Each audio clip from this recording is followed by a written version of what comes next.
In this video, we're going to be talking about the differences between learning online and learning face-to-face in a classroom. In doing so, we'll talk about some of the affordances or benefits of learning online. One key characteristic of learning online is flexibility. Learners can decide when and where to participate. This is obviously great and gives opportunities to a lot of people who might otherwise not be able to study or to learn a language or any other topic. Another characteristic of online learning is that it's very learner-centred. Students can choose to study the topics or the themes that are relevant to them, rather than having to engage in broad themes that maybe they're not interested in or that have no relevance to their learning. Discussions is another big part of online learning. Usually these are text-based and asynchronous, so they don't happen in real time. What this does, or one of the benefits of this, is that it helps to neutralise dominant personalities. So weaker students or less confident students are able to participate and contribute to the discussions. Similarly, asynchronous online discussions allow for learners who are perhaps less confident in a communicative situation time to think about their responses and then give measured and considered answers and replies to discussions.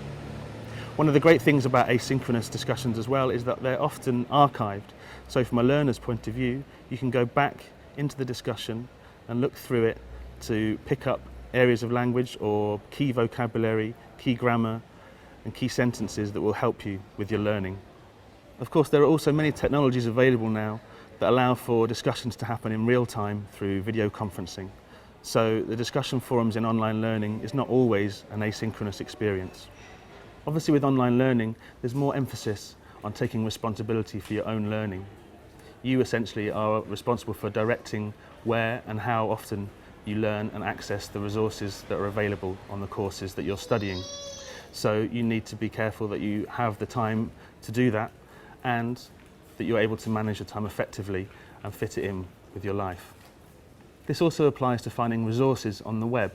Obviously there's a lot of material available for you on the course, but you also need to find your own material, and that can be time consuming, so you need to be aware of the time it takes to do that.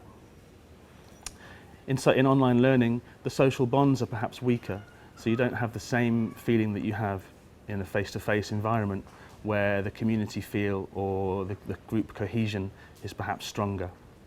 Another aspect of online learning is that tutor support is not immediate, and students who are more accustomed to learning in a face-to-face environment might find this difficult to adjust to initially. Obviously the feedback is there, but it's not the moment you need it perhaps.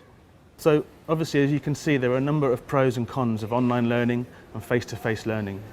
Which option you choose, whether you decide to go purely for online learning or face-to-face or a combination in blended learning, depends on what you want to get out of the experience.